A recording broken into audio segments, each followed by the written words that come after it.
Doctor, என் பொண்ணு உயிர் பழிச்சிட்டாலேன்னு சந்தோஷப்படுறதா, அவளுக்கு இப்படி ஒரு பிரச்சனை வந்துருச்சுன்னு வருத்தப்படுறதா, எனக்கு ஒண்ணுமே புரியலையே.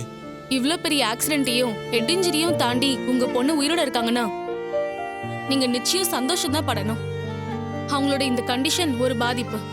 இதோட அவங்க வாழ பழகிக்கணும். டென்ஷன் எல்லாம் ஆகாதீங்க சார். டாக்டர், இந்த மூளை பாதிப்பை கியூர் பண்ண முடியாதா? அதுக்கான ட்ரீட்மெண்ட்டையும் கொடுப்போம்.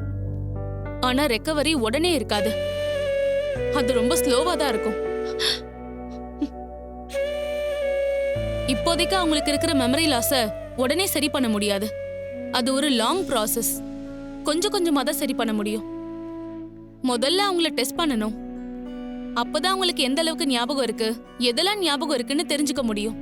முதல்ல அதெல்லாம் தெரிஞ்சுக்குவோம். அப்புறம் தான் ஒரு முடிவுக்கு வர முடியும்.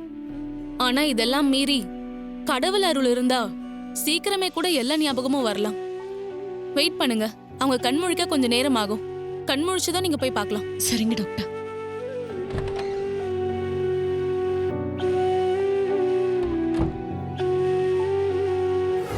என்ன மாப்பிள்ள, டாக்டர் சொல்லிட்டு போனதை நினைச்சு அப்செட் ஆயிட்டீங்களா? ரேவதி யாரை மறந்தாலும் நிச்சயமா உங்களை மறக்க மாட்டேன் மாப்பிள்ள. நீங்கன்னா அவளுக்கு உயிர். அவ மனசு முழுக்க நீங்க தான் நிறைஞ்சிருக்கீங்க மாப்பிள்ள. இப்ப கூட உங்க மேல எந்த தப்பும் இல்லைன்னு நிரூபிக்கிறதுக்காகத்தான் வீட்டு வாசல்லையே வைராக்கியமா உட்கார்ந்துருந்தால. அப்படிப்பட்டவ உங்களை மறப்பாளா சொல்லுங்க? மாமா சொல்றது கரெக்டு தான் சகல. ரேவதி உன்னை வெறுத்து ஒதுக்கி பேசுனதையும் பார்த்துருக்கேன். அப்புறம் ஒரு நல்ல குணத்தை புரிஞ்சுக்கிட்டு உனக்கு ஒண்ணுனா துடிச்சு போற ரேவதியும் நான் பார்த்துருக்கேன் சகல. உனக்காக அத்தை கிட்ட எவ்வளவோ தடவை சண்டை போட்டு நான் பார்த்துருக்கேன். தூக்கி வளர்த்த சித்தின்னு கூட பார்க்காம உனக்காக அவங்கள கை நீட்டி அடிச்சிருக்கா. நீதான் உலகன்னு வாழ ஆரம்பிச்சிட்டா. அப்படிப்பட்டவ உன்னை மறந்துடுவாளா என்ன? சான்ஸே இல்லை சகல.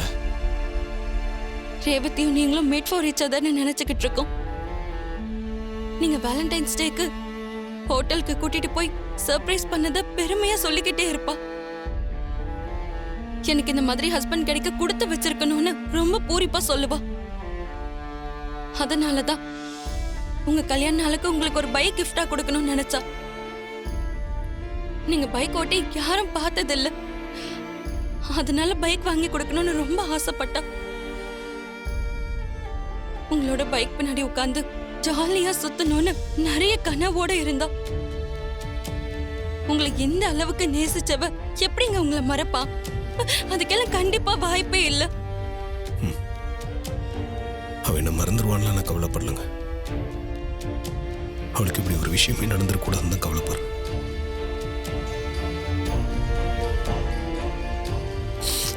அவளுக்கு எதுவும் ஆகக்கூடாது. இந்த பிரச்சனையும் இல்லாம பழைய ரேவதியை கண்ணு முழிக்கணும். அது மட்டும் நடந்துச்சுனாலே எனக்கு போதும்.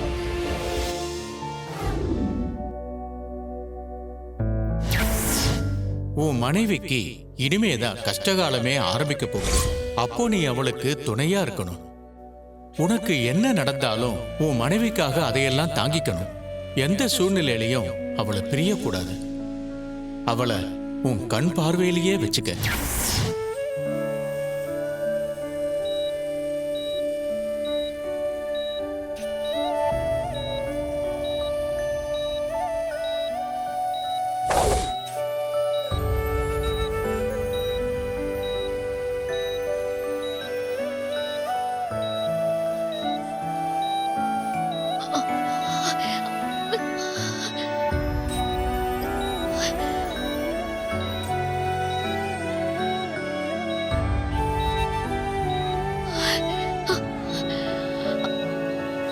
ஆபரேஷன் இப்பதானமா பண்ணிருக்காங்க.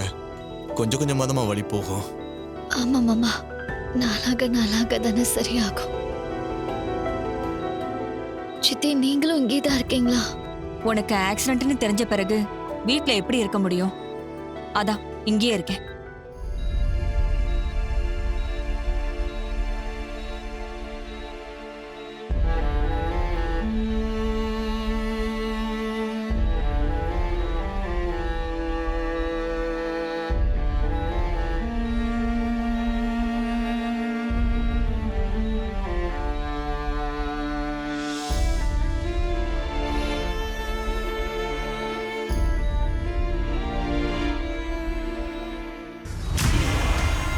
டேய், நான் நினைச்ச மாதிரியே ரேவதிக்கு ஒண்ணு மட்டும் அடையாளம் தெரியல.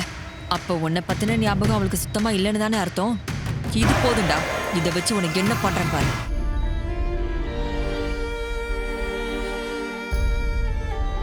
என்னம்மா ரேவதிக்கு எல்லாரையும் அடையாளம் தெரியுது, ஆனா சகலையும் மட்டும் அடையாளம் தெரியல. அப்போ டாக்டர் சொன்ன மாதிரி ரேவதிக்கு 2-3 வருஷம் ஞாபகம் மட்டும் போயிடுச்சா? அதான் மாப்பிள, எனக்கும் ஒன்றும் புரியல. கடந்த 2-3 வருஷம் ஞாபகம் மட்டும் ரேவதிக்கு மறந்து போயிட்டா நிஜமாலே சிக்கல் தான் மாமா. ஏன்னா சகல அப்பதான் நம்ம வீட்டுக்கு வந்தாரு. ரேவதியோட லைஃப்ல அவர் வந்ததும் அந்த டைம்ல தான். ஸோ அவரை பத்தி ரேவதிக்கு ஞாபகம் வரலனா அது ரொம்ப கொடுமை மாமா.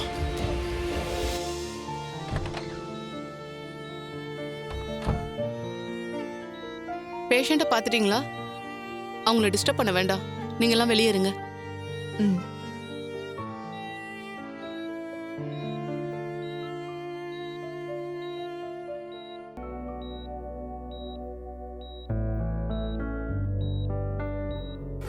டாக்டர், அப்ப இந்த பாதிப்பை குணப்படுத்தவே முடியாதா? ரேவதி இதுல இருந்து மீள்றதுக்கு என்ன வழி இருக்கு டாக்டர்? இந்த மெமரி லாஸ்ங்கிறது கொஞ்சம் கொஞ்சமா தான் ட்ரீட்மெண்ட் மூலியமா சரி பண்ண முடியும். ஆனா அது எவ்வளவு நாள்ல நடக்கும்னு தெரியாது. ஒரு வாரத்துல நடக்கலாம், இல்ல ஒரு மாசத்துலயும் நடக்கலாம், இல்ல ஒரு வருஷத்துல கூட நடக்கலாம். அது வரைக்கும் நம்ம பொறுமையா தான் இருக்கணும். அது மட்டும் இல்ல, அவங்க ஹெல்த் கண்டிஷனும் ஸ்ட்ராங்கா இல்ல. அவங்களுக்கு பழைய ஞாபகங்கள் தானா வரணும். நம்ம ஃபோர்ஸ் பண்ணி வர வச்சா அதுல குழப்பங்கள் ஏற்பட்டு அவங்கள பாதிக்கும்.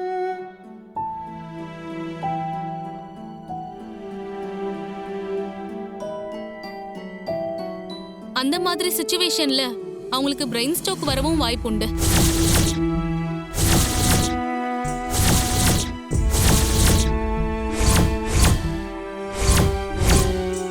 பிரெயின் ஸ்ட்ரோக்னா என்ன டாக்டர்? அது பேஷண்ட்டை என்ன பண்ணும்? பிரெயின் ஸ்ட்ரோக் எப்படி வருதுன்னா, நம்ம மூளைக்கு ரத்த ஓட்டம் எப்பவும் தடை இல்லாம சீரா நடந்துகிட்டே இருக்கணும். ஏதாவது சூழ்நிலையில ரத்த ஓட்டம் திடீர்னு தடைப்பட்டா மூளையில இருக்க செல்ஸ் ஆக்சிஜன் இல்லாம இறந்து போகும். அந்த மாதிரி சூழ்நிலையில தான் பிரெயின் ஸ்ட்ரோக் வரும். ரேவதிக்கு ஆக்சிடென்ட் ஆனதுனால ஏற்கனவே மூளையில பாதிப்பு இருக்கு. அவங்க மூளையில புதுசா ஏதாவது விஷயங்களை திணிச்சா அது உண்மையா பொய்யான்னு மூளை குழம்பி போகும். அப்ப மூளைக்கு போற ரத்தோட்டமே தடைப்பட வாய்ப்பு உண்டு. அதனால பிரெயின் ஸ்ட்ரோக் வந்து அவங்க கோமாக்கு போகவும் சான்ஸ் இருக்கு.